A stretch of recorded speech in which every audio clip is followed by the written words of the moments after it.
ያፌት ለኤፍራታ ቀለበት ለማድረግ ጎንበስ እንዳለ ሲወድቅ ግን ኤፍራታ ምንም ነገር አልተሰማትም፣ ወላ አልደነገጠችም። ለምን? ሁሉን ነገር ታውቃለች ማለት ነው። ማለት ይሄ ሁሉ ቅንብር እንደሆነ ወይም ደግሞ እነ ቤዛ ይሄን ነገር እንዳደረጉት ታውቃለች ወይስ ለምንስ እንኳንም ወደቀ ሰርጉ ቀረልኝ የምወደውን የማፈቅረውና ታናገባለሁ ብላ አስባ ነው ወይስ ምንድን ነው? ለምንስ አልደነገጠችም? ጭራሽም እኮ አልደነገጠችም። ኤፍራታ እንደቆመች ነው የቀረችው። ያፌት እጇን ለገኒ ካለበሱ በኋላ እናም ሌሎችን ሰላም ልትላቸው ስትል እሱ ግን አልፈለገም እና ጎተት አድርጎ ወደዚያ ይወስዳታል። ስለዚህ ስለመጣችሁ ሁላችሁንም እናመሰግናለን አለና ቀለበት ሊያደርግላትኝ እንደተንበረከከ ውድ ቤተሰቦች ያፌት ወርቆ ይቀራል ወይንስ እንዴት ነው? ያው መቼም አልሞተም እርግጠኛ ነኝ። ምክንያቱም የተሰጠው የእንቅልፍ መድኃኒት ነበር የተሰጠው። እናም ያው ትንሽ ቆይቶ ነው እንግዲህ የወደቀው ማለት ነው። ስለዚህ ከዛ ከእንቅልፉ ሲነሳ ምን ይፈጠራል? እንዲሁስ ማለትም ናታን እሱ በደገሰው እኔም ቀለበት ላደርግላት ሊሆን ይችላል አይታወቅም እያለ ናታን ቀለበት ይዞ ነበር አይታችሁት ከሆነ ውድ ቤተሰቦቼ። እናም ያፌት በወደቀበት ናታን ለኤፍራታ ቀለበት አድርጎላት እንዲሁም ደግሞ ይሄ ሁሉ ነገር ሴራ እንደሆነና ውሸት እንደሆነ እንዲሁም ናታን የሰው ነፍስ እንዳላጠፋ ያንን ነገር የሚያጋልጥ ህዊ ይዛ ትመጣለች። እናም ኤፍራታና ናታን ይጋባሉ ወይንስ ምን ይፈጠራል? እስኪ ሁላችሁም ሀሳባችሁን ኮሜንት ላይ አስቀምጡ። እንደኔ ግን ለኤፍራታ ቀለበት ያደርግላታል ብዬ ነው የማስበው። እውነት ለመናገር በክፍል 72 ላይ ያየ ነው እንግዲህ በጣም አጓጊ ነው።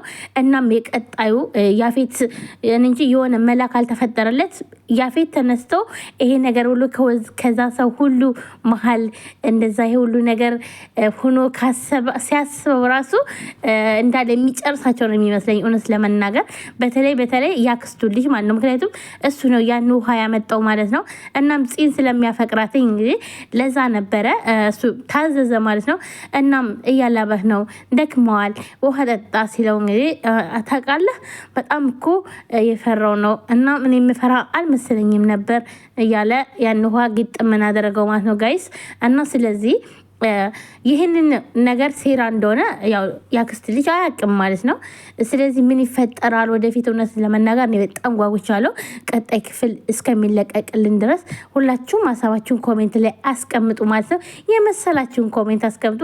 ምክንያቱም ኤፍራታና ናታን አንድ ላይ እንደሚሆኑ በእርግጠኝነት። ምክንያቱም ያፌት ካሁን በኋላ በቃ ቅዠት ነው። ምክንያቱም ከዚህም በፊት በቅዠት ሲያይ ነበረ ከኤፍራታ ጋር ብዙ ነገር ሲያሳልፍ፣ አሁንም በሰርጉ ቀን በፕሮግራሙ ቀን እንዲሁም በቃ ቅዠት ሆኗል ማለት ነው። የያፌት ቅዠት አሁን ላይ በቃ አብቅቶለታል። ካሁን በኋላ ህዊም ተደብቃ ኤፍራታ ጋር ሄዳ ነበር ማለት ነው።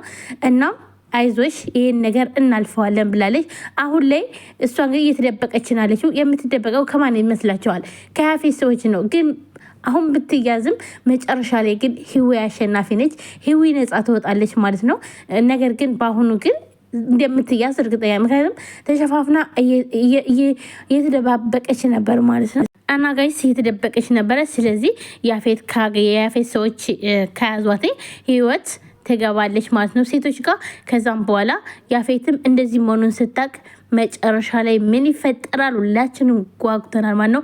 እንዲሁም የያፌት ሰራተኛ ኤፍራታ ጋር ሄዳ ቁጭ አለች እና ለምንድን ነው እዚህ ጋር መተሽ ቁጭ አልሽው ስትላት ብቻችን ስትሆኝ አሳዝነሽ ነው አለቻት ማለት ነው። እናም ለምንድን ነው ግን እንደዚህ ተሸፋፍና የመጣችው ምን ሆና ነው ስትላት አይ እሷ እንደዚህ ለምትለብሰው ሁሌም አለቻት ማለት ነው። አይ በሰርግሽ ቀን እንዴት እንደዚህ ብላ ትመጣለች ብዬ ነው ለዛ ነው ስትላትም ነበር ማለት ነው። የያፌት ሰራተኛው ተቀጥራ ነው ወይም ደግሞ ህይወት ነች ያስገባቻት እዛ ቤት ማለት ነው መረጃ እንድታመጣላት እና መረጃውን እሷ ታወጣለች እዛ ላይ። እስኪ ሁላችንም እንግዲህ በጉጉት ነው የምንጠብቀው መጨረሻውን። እንግዲህ ገኒ እንዲሁም ደግሞ ዳግም ይሄንን ነገር አያውቁም ነበር። ገኒ በጣም ደንግጣለች ማለት ነው እዛ ጋር ሲወድቅ ማለት ነው ያፌት። ሁላቸውም ነው በነገራችን ላይ። እንዲሁም ደግሞ አክስትየው ደግሞ ከገኒ ጋር በጣም ተናቁረው ነበር ማለት ነው መጀመሪያ። እናም ገኒ ትመጣላችሁ ብዬ አላሰብኩም ነበር ያለችው። ቆይ ግን በነገራችን ላይ ግን ማለት ነው ጋይስ እንዴ ቆይ የገኒ ኤፍራታ የገኒ ልጅ መሆኗን አላወቀችም ማለት ነው። ስለዚህ ያፌትም ደግሞ የገኒ ልጅ እንደሆነች ኤፍራታ ሲያውቅ አላየንም። ለምን ማየት ነበረብን ማለት ነው ሲሰማ ማለት ነው። ምክንያቱም በያቅ ኖሮ ለገኒ ጋቢያ አያለብሳትም ነበር። እናም እናት ስለሆነች ነው አይደለ? ስለዚህ ለሷ ጋቢያ ያለበሳት እና ስለዚህ ያፌት የገነት ልጅ መሆኗን አውቀዋል ማለት ነው። ሰው ስለዚህ ሲሰማ ግን እኛ አላየንም ማለት ነው። እንግዲህ ኤፍራታን እጇን ሲይዛት በጣም ነበር የተናደደው እውነት ለመናገር። ከዛ ማየታችሁት ከሆነ ኤፍራታም እጁን አትለቅቀው ነበር ማለት ነው። ልክ ናታን እንደዚህ በጣም ሲቆጣ ማለት ነው። እና ያፌትን እጁን ምንጥቅ አድርገው ነበር ማለት ነው።